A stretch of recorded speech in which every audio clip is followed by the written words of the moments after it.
Często jest tak, że ludzie w organizacji boją się powiedzieć, że to nie działa. Ten, kto wysyła komunikat, jest odpowiedzialny za to, w jaki sposób ten komunikat jest odebrany. A naszym zadaniem jest zamknąć japę i słuchać. Zarządzenie dyrektora numer 328 z dnia takiego i takiego, jakieś tam suche paragrafy i tak dalej. No kto by to rozumiał? O co chodzi? Gówniana architektura, beznadziejny proces, niedopracowane procedury wynikają z tego, że nie umieliśmy się dogadać na początku, nie umiemy dogadać się w trakcie.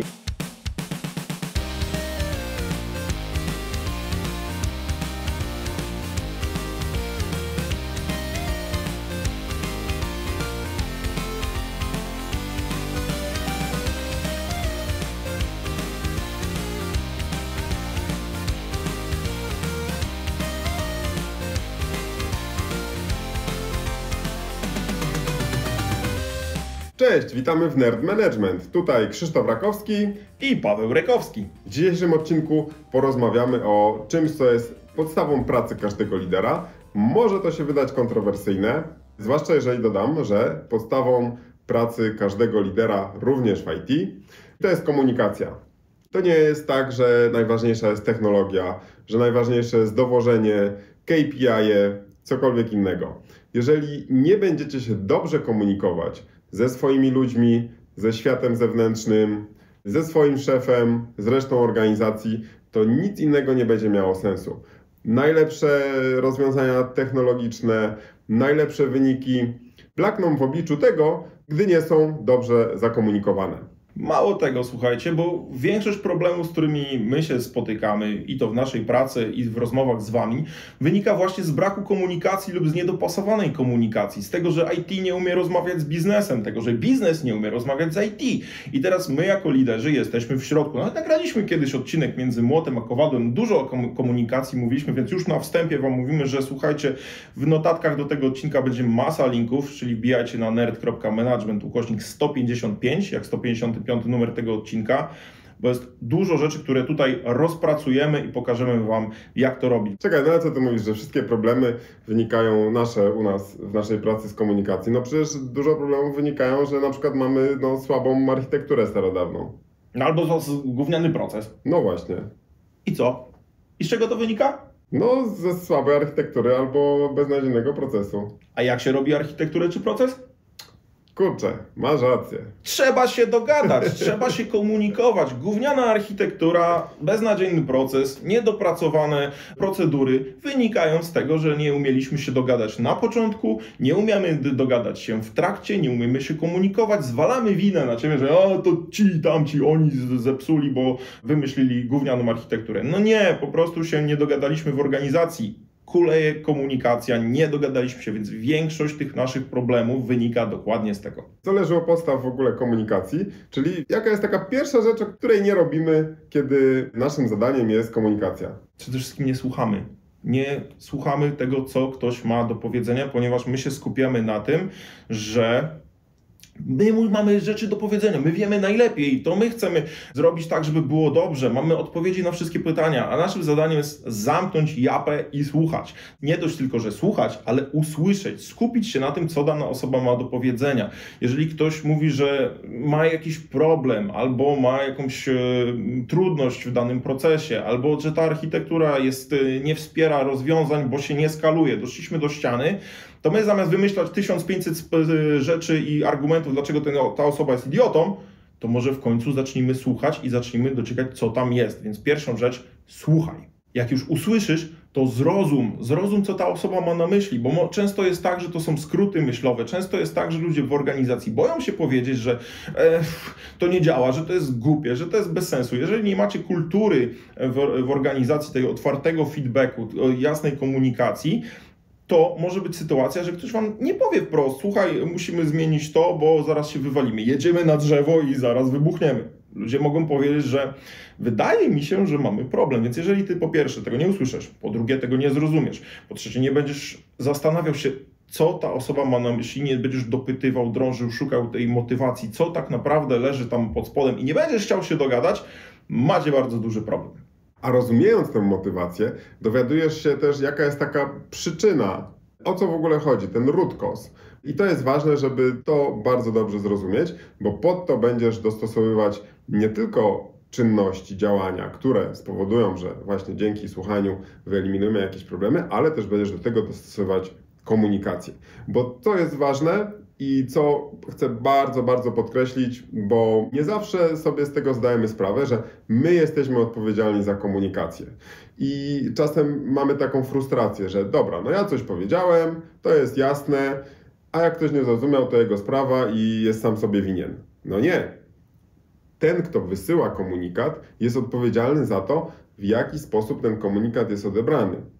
Czyli nie możesz oczekiwać tego, że inni wezmą za to odpowiedzialność. Znaczy, no oczywiście, nie wiem, jak jesteśmy jakimś tam urzędem albo w jakiejś sztywnej organizacji, no to może tak, ale nam zależy na tym, żeby przez komunikację usprawniać pracę naszych zespołów, usprawniać pracę całej organizacji, osiągać jakieś cele, na których nam zależy, więc tutaj no nie możemy się usztywniać. W związku z tym musimy te komunikaty dostosować, czyli musimy analizować, co i do kogo komunikujesz, co jest ważne dla tych ludzi, jakie mają problemy, co ich ciekawi, czego potrzebują. Na tej podstawie już wyprzedzająco odpowiedzieć na to pytanie. Tu jest zresztą świetna książka, którą polecę i polecam wszystkich, od A do Z, jak to zrobiliśmy, tajniki Amazona. Tytuł oryginału jest, bo po angielsku brzmi trochę lepiej, Working Backwards, czyli to jest ten właśnie taki system stosowany przez Amazona, już abstrahując od tego, czy Amazona lubimy, czy nie i jak się zapatrujemy na Jeffa Bezosa, to jednak te różne sposoby komunikacji, które oni stosują, żeby to było jak najprostsze, żeby jak najlepiej odbiorcy zrozumieli, wewnętrzni również, bo to tutaj dużo jest o wewnętrznych procesach, to jest bardzo ważne. I przeciwnym przykładem jest coś, co prawdopodobnie widzimy w naszej pracy codziennie, czyli właśnie takie suche komunikaty od biurokratów.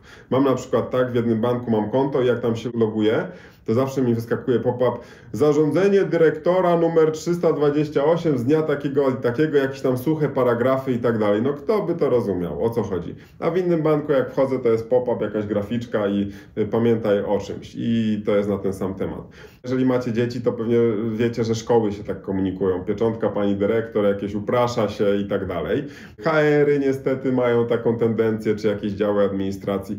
No to jest taka komunikacja, która jest sucha, która nie jest dostosowana do odbiorcy, która nie odpowiada na te pytania, które od razu mamy, bo właśnie ci, którzy wysyłają te komunikaty, nie czują się za to odpowiedzialni. I teraz to jest piękne, bo kiedy bierzemy odpowiedzialność za komunikację, to nawet takie betonową komunikację urzędową, hierarchiczną, strukturalną, procesową, rządową, prawną i tak dalej, możemy złamać, bo kiedy wy weźmiecie odpowiedzialność za komunikację, to odpowiedzialność oznacza, że to wy chcecie się dogadać i teraz to nie jest tak, że to oznacza tylko i wyłącznie, że wy musicie dostosować swój komunikat do tego, żebyście go rozumieli, ale przede wszystkim wy musicie dopasować ten komunikat do tego, żeby wasi odbiorcy, klienci, współpracownicy, ludzie, z którymi tworzycie swój biznes, zrozumieli to, co tam jest. I to nas prowadzi do mojego ulubionego tematu, czyli profili osobowości, do stylów komunikacji, tego, w jaki sposób ludzie różnią się między sobą, bo to nie jest tak, że ktoś, kto komunikuje się w taki sposób urzędowy, jak to ładnie powiedziałeś, żeby z artykułu takiego i takiego paragraf taki i taki zrobić taki i taki i brzmi to jakby, nie wiem, zaraz ktoś miał wam tam pałą strzelić w łeb, to kiedy zrozumiemy, że ta osoba, która to pisze i w taki sposób się komunikuje, jest inna, ale to nie znaczy, że jest głąbem i tam trzeba to rozjechać i podpalić benzyną i spalić, tylko trzeba tą komunikację dopasować, dostosować do tej osoby. To jest nasza rola, a już tym bardziej nasza rola jako lidera, żeby zadbać o komunikację, nie tylko tego komunikatu wyjściowego, ale tego, w jaki sposób on wychodzi, żeby dotarł do uszu tej osoby, która jest po drugiej stronie. Niezależnie, czy to będzie urzędnik, pracownik, czy to będzie osoba, która będzie nerdem, czy to będzie osoba, która będzie sprzedawcą i będzie chciała wciskać wszystkim piach na pustyni. Ponieważ te różne style osobowości, o profilach osobowości mówiliśmy w odcinku 70 i tam do niego odniesiemy. Zobaczcie sobie, jak to wygląda, ponieważ tych systemów profilowych jest dużo, ale u podstaw leży ta sama zasada, że to my jako liderzy komunikujemy się i ten nasz komunikat musimy przygotować pod daną osobę. Najprostszy framework, jaki Wam tutaj dam, i tutaj widzicie obrazek, który to prezentuje, to jest tak zwany kwadrat Wontuna. I ten kwadrat komunikacji Wontuna, już też omawialiśmy kilka razy w Nerd Management, to jest najprostsze wytłumaczenie, jak to działa, ponieważ my jako ludzie mamy 4 takie bazowe style komunikacji, czyli na 4 sposoby możemy nadać komunikat. I teraz po drugiej stronie mamy odbiorcę, który może ten komunikat też przyjąć na 4 różne sposoby. Więc jeżeli nie dopasujemy tych nadajników do odbiorników, to jest trochę jak z radiem. Jeżeli bawiliście się kiedyś z CB radiem lub walkie-talkie, mieliście różne fale, różne kanały i wy nadajecie na jednym, a ktoś odbiera na drugim, nie ma bata, żebyście się zrozumieli, żebyście się skomunikowali, żeby komunikat został nadany i przyjęty. Musicie nadawać na tym samym kanale, na tej samej fali, żeby druga osoba słyszała to, co ta pierwsza mówi, i tu jest dokładnie tak samo. Dlatego to jest nasza rola, żeby nie tylko rozumieć, jak my się komunikujemy, jaki jest nasz styl zarządzania, jaki sposób nam jest miły i przyjemny, bo my musimy rozumieć i znać właśnie te wszystkie style komunikacyjne, te odbiorniki, znać te odbiorniki i umieć komunikat dopasować do każdej osoby z osobna. I to jest bardzo proste, wydaje się na początku złożone, a kiedy zaczniecie w to wchodzić, wystarczy tak na dobrą sprawę ułożyć odpowiednio komunikat, ponieważ macie w tych 4 stylach, jest to zrobione w taki sposób, że wystarczy, że zapamiętacie tak.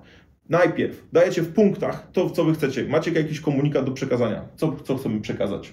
No, chcemy przekazać na przykład, że zmieniamy strategię i będziemy mieli jakieś nowe cele, nowe projekty, będziemy realizować i tak dalej. I teraz patrzcie. Komunikat, żeby był pełny i dotarł do wszystkich. Pierwsza rzecz od góry, w punktach. Zmieniamy strategię, co to nam daje, co będzie się działo. 3, 4, maksymalnie 5 punktów w konkret, mięcho. Dalej. Kolejna część komunikatu, w jaki sposób to wpłynie na to, że będzie miło, fajnie, przyjemnie, że będziemy zajebiści, będziemy najlepsi, będzie taka frajda i taka przygoda tutaj, że w ogóle z butów wyskoczycie, a nasi klienci już w ogóle. To jest następny komunikat, który dociera do zupełnie innych ludzi. Później, w jaki sposób to wspiera naszą strategię, że będziemy dalej stabilni, będziemy stabilnie rośli, będzie bezpiecznie. Będziesz miał wypłatę. Będziesz miał wypłatę, na pewno Cię nie zwolnimy, bo będzie nas stać na to, że nawet jeżeli wybuchniemy, to i tak będzie dobrze, czyli trzeba zadbać o trzecią grupę ludzi, która potrzebuje właśnie tej takiej stałości, stabilności. I na koniec wrzucamy wszystkie dane, tabelki, analizy, raporty, wszystkie szczegóły, informacje dla tej 4., ostatniej grupy ludzi, którzy muszą wciągnąć te wszystkie informacje i przetworzyć i przemielić, żeby dostali tyle, ile potrzebują, a nawet więcej, oni się tym nasycą i też zrozumieją.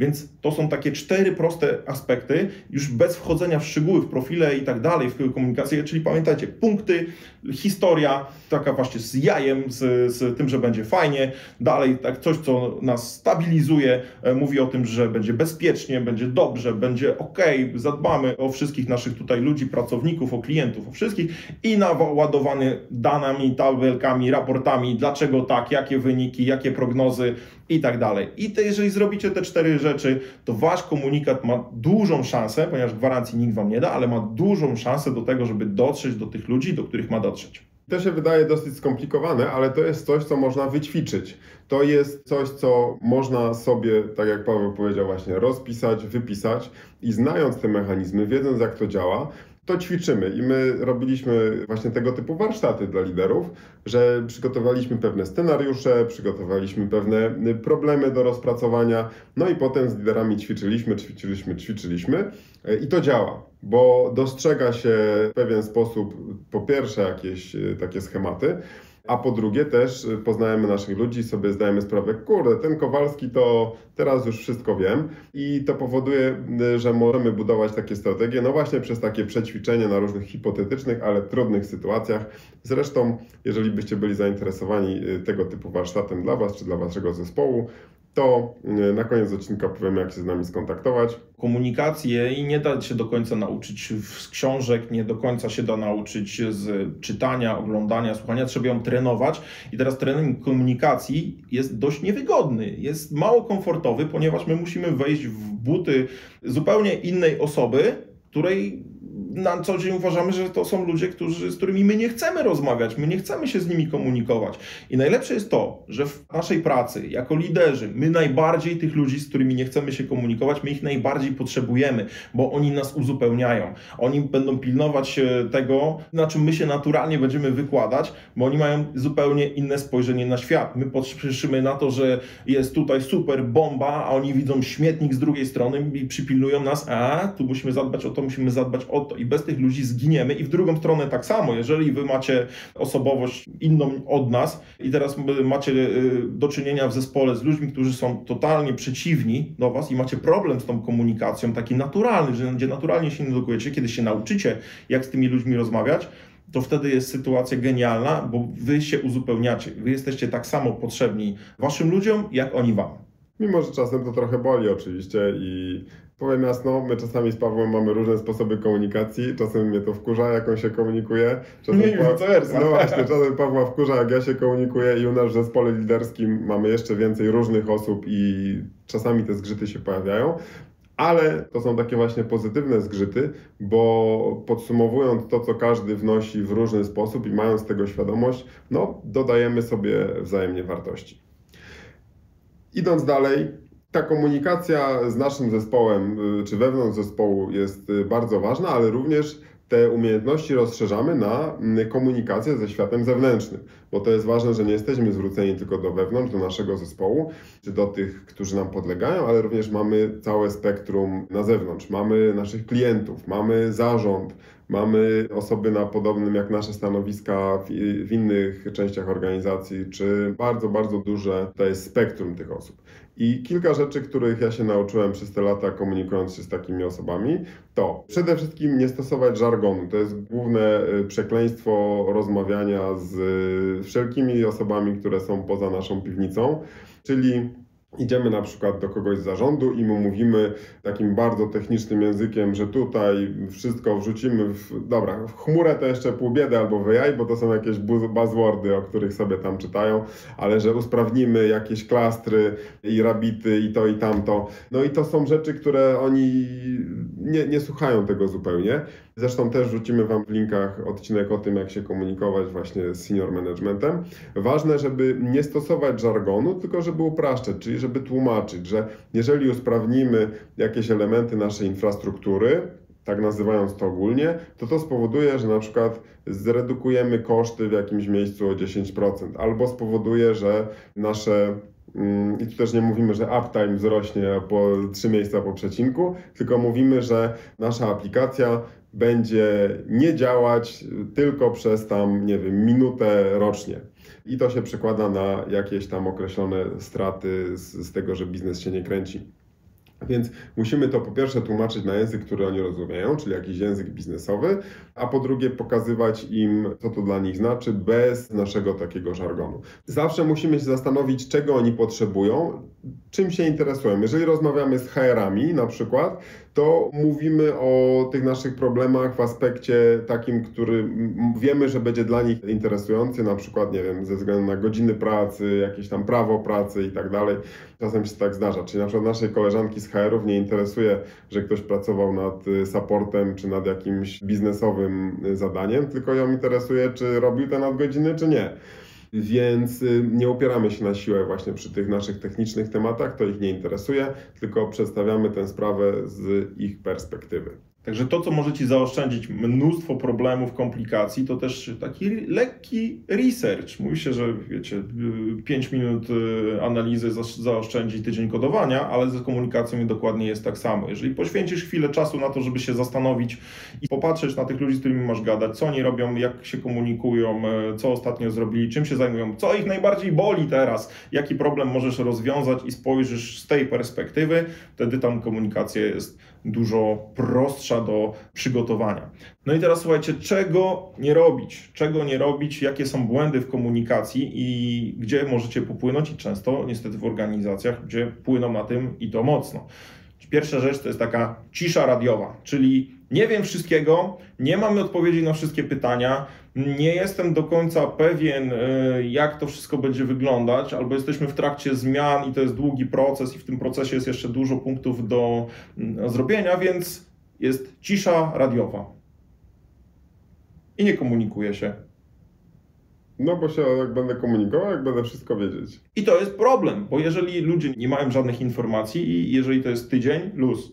Jeżeli to jest 2 tygodnie, jeszcze luz. Ale jeżeli nic nie komunikujesz przez miesiąc, 2, 3, przez kwartał, ludzie nie wiedzą, co mają robić, pół roku, rok, a znamy case'y takie, o których też już wspominaliśmy, że były nawet ludzie, którzy byli przez rok zawieszeni na zasadzie, kurczę, no to co mamy robić, bo jest firma w restrukturyzacji, a firma jest ogromna, ma 50 000 pracowników i to nie trwa w miesiąc, nie da się tego zrobić w miesiąc, więc siłą rzeczy trzeba się komunikować. Jeżeli nic nie wiecie, to powiedzcie, że nic nie wiecie, pracujecie nad tym i się dowiecie, bądźcie otwarci na pytania, bądźcie otwarci na tą dwustronną komunikację, a nie tylko będziecie nadawać, plus zablokujecie się, bo nie macie pełnego komunikatu do nadania, więc nie nadacie nic i wtedy będzie cisza.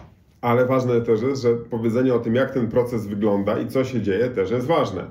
I to jest takie pokazanie, że no progres jest, bo dzieje się to, dzieje się tamto. To nie jest coś, do czego mamy jeszcze jakiś wkład, ale jakieś konkretne czynności się dzieją, to wtedy ludzie rozumieją, dlaczego nie ma tych informacji. Może im się to podobać, może nie, no ale przynajmniej wiedzą, co się dzieje. To jest dobre podejście z komunikacją na zewnątrz. Czyli jeżeli robimy jakiś produkt, projekt, coś zmieniamy, to do klientów nie będziemy komunikować, że nad czym aktualnie pracujemy, bo co ich to obchodzi, ich interesuje efekt. Ale naszych ludzi, naszych pracowników, ludzi wewnątrz organizacji interesuje ten proces, jak on wygląda, gdzie jesteśmy na tej drodze, jak możemy pomóc, jak możemy się zaangażować, bo znowu, kiedy nie ma tej komunikacji z waszej strony i macie odpowiedzialność na głowie, nie komunikujecie się gdzie jest, to jakim cudem ludzie mają wam pomóc? Zostajecie z tym sami, macie małpę na plecach, o małpach też mieliśmy świetny odcinek i też zalinkujemy tutaj, ponieważ to jest też konsekwencja tego, co się wydarzy, kiedy będziecie to wszystko trzymać u siebie i nie będziecie komunikować,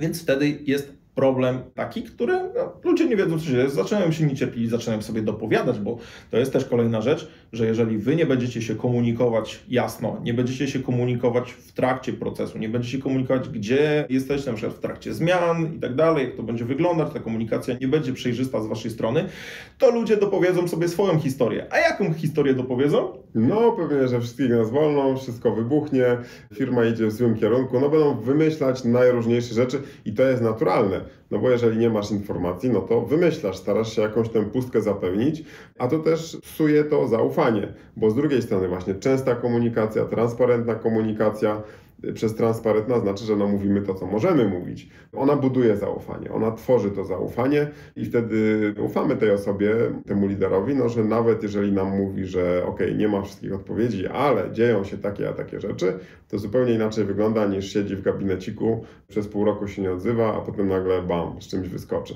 I wtedy ludzie się zastanawiają, a kto to w ogóle jest, co to jest za człowiek, a w ogóle dlaczego ja mam dla niego cokolwiek robić, dlaczego mam z nim pracować, więc to zaufanie jest kluczowe, bo to jest najważniejsza rzecz, którą mamy w organizacji. Jeżeli to zaufanie zaprzepaścimy, bo nie będziemy się odpowiednio komunikować z ludźmi, no to mamy duży problem, więc pamiętajcie, dopasowujcie ten komunikat do konkretnych ludzi, nie do siebie. Wy musicie wiedzieć, co wy chcecie powiedzieć, ale musicie to przerobić tak, żeby dotarł do tych ludzi. I teraz, żeby się dowiedzieć, jak on dotarł, to jest też rzecz, której często nie robimy, ponieważ rzucamy komunikat, zostawiamy to wszystko i myślimy, że no przecież powiedziałem.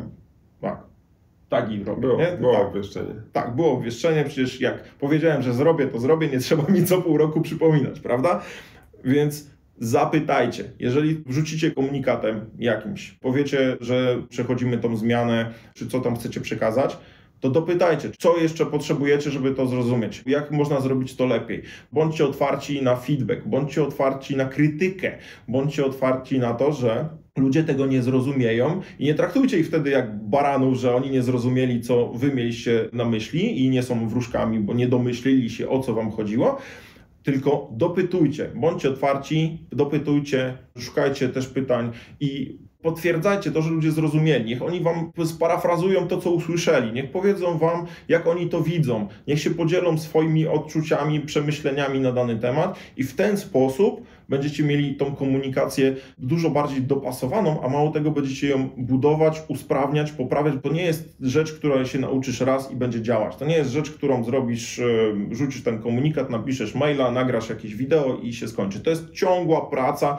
do końca naszego życia i z każdego dnia możecie wyciągnąć wnioski z każdej informacji, z każdej komunikacji i na tym Wam bardzo powinno zależeć, żeby tą komunikację swoją jako lidera usprawniać. To jest coś, co ja robię, jeżeli coś zakomunikujemy, czy ja coś zakomunikuję, że potem pytam właśnie team liderów, jak to zespół odebrał, czy są jakieś niejasności, czy są jakieś problemy. Wtedy często wychodzą właśnie jakieś kwestie, że coś jest niejasne, że trzeba coś doprecyzować, zdobyć jakieś dodatkowe informacje. I co jest ważne, że to jest ten moment, kiedy nie obrażamy się, nie uznajemy, że dobra, ta komunikacja była, wszystko powinno być jasne, jak im się nie podoba, to niech sami kombinują, tylko iterujemy. I to też buduje to zaufanie, wtedy ludzie chętniej mówią, że coś im nie pasuje albo coś jest niejasne. Ta komunikacja we wszystkie strony płynie lepiej, więc też bardzo Was proszę, żebyście Wy nie byli takim blokerem komunikacji. Żeby nie było tak, że ludzie pod Wami się super między sobą komunikują, ludzie nad Wami się komunikują, a Wy przez to, że jesteście takim wąskim gardłem, czy też właśnie stajecie okoniem, jak coś tam z tą komunikacją nie zagra, to możecie być tym punktem, który powoduje, że ta komunikacja nie przepływa dobrze w organizacji. No i nie bierzcie tego personalnie. Pamiętajcie, że ludzie mają dobre intencje. Jeżeli pracują z Wami i poświęcają większość swojego życia na to, żeby te 8 godzin, czy ile tam czasu razem pracujecie dziennie nad projektami, które macie, to znaczy, że Wam ufają, wierzą w to, co robią, że chcą być tutaj, gdzie są, bo jeżeli by nie chcieli, to by pracę najzwyczajniej zmienili i poszli w świat. Nawet mimo, że rynek pracy jest jaki jest, to tak czy inaczej, jeżeli ich wkurzycie, jeżeli nie dopasujecie tej komunikacji, jeżeli nie będzie tej komunikacji z Waszej strony, to ludzie od Was najzwyczajniej w świecie odejdą i później będą mówić nie, jaka to firma jest zła, ale jakim Wy byliście gównianym szefem. I co możesz zrobić już teraz, dzisiaj czy tam jutro w swojej pracy? Przede wszystkim na najbliższych spotkaniach słuchaj aktywnie. Czyli nie, że dobra, ktoś tam sobie gada, a ja się zastanawiam, co ja powiem, tylko słuchaj aktywnie, zrozum, jaka jest motywacja tej osoby, o co im chodzi, jaka jest główna przyczyna jakichś problemów, z którymi do Ciebie przychodzą. Zastanów się nad stylami komunikacji. Zastanów się, jakie style komunikacji mają osoby z Twojego zespołu, co jest dla nich ważne, co ich motywuje, jaki to jest rodzaj osób i w jaki sposób możesz dostosować styl komunikacji właśnie do nich. To jest taka rzecz, którą możesz sobie przećwiczyć następnym razem, kiedy będziesz jakąś informację przekazywał. I na przykład, jeżeli będzie taka sytuacja, że będziesz musiał jakieś coś nowego ogłosić, poinformować, to przemyśl ten komunikat bardzo dobrze, zastanów się, do kogo będzie kierowany, jakie te osoby mogą mieć pytania, oczekiwania, problemy. Tak jak Paweł wspomniał wcześniej, warto przygotować te elementy wyjaśnienia dla każdej z tych osób, czyli bardziej emocjonalne podejście, bardziej takie bezpieczne, czyli dla tych osób, które oczekują bezpieczeństwa, potwierdzenie tego bezpieczeństwa, a dla na przykład bardziej analitycznych jakieś twarde informacje, które będą dla nich ciekawe. No i nie zapominajcie o wyboldowanych konkretach w punktach. Także na stronie tego odcinka od nas dostaniecie konkretne punkty, odcinki, odnośniki do materiałów, gdzie mówiliśmy o tych elementach komunikacji, które mogą Wam się przydać, ponieważ jest to jedna z najważniejszych rzeczy, którą my robimy jako liderzy. I większość problemów wynika właśnie z tego, że ta komunikacja u nas leży. Także wbijajcie na nerd.management/155. Uczcie się, ćwiczcie tą komunikację, każdego dnia ją poprawiajcie i dzięki temu myślę, że w naszej branży będzie dużo lepiej niż do tej pory. A że tych odcinków mamy naprawdę masę i dużo jest tych informacji, to oczywiście możecie albo sami się przez to przegryźć, a jeżeli nie macie za bardzo czasu, chcielibyście, żeby Wam pomóc w Waszej komunikacji, czy w komunikacji w Waszym zespole, czy właśnie bylibyście zainteresowani tym warsztatem, o którym mówiliśmy, to odezwijcie się do nas na stronie nerd.management/konsultacje. Możemy nawiązać komunikację, nawiązać relacje, zobaczyć, co tam u Was w trawie piszczy, no i w jaki sposób możemy Wam pomóc. Także tyle na dzisiaj. Słuchajcie, widzimy się już za 2 tygodnie we wtorek o 8:00. Trzymajcie się. Cześć!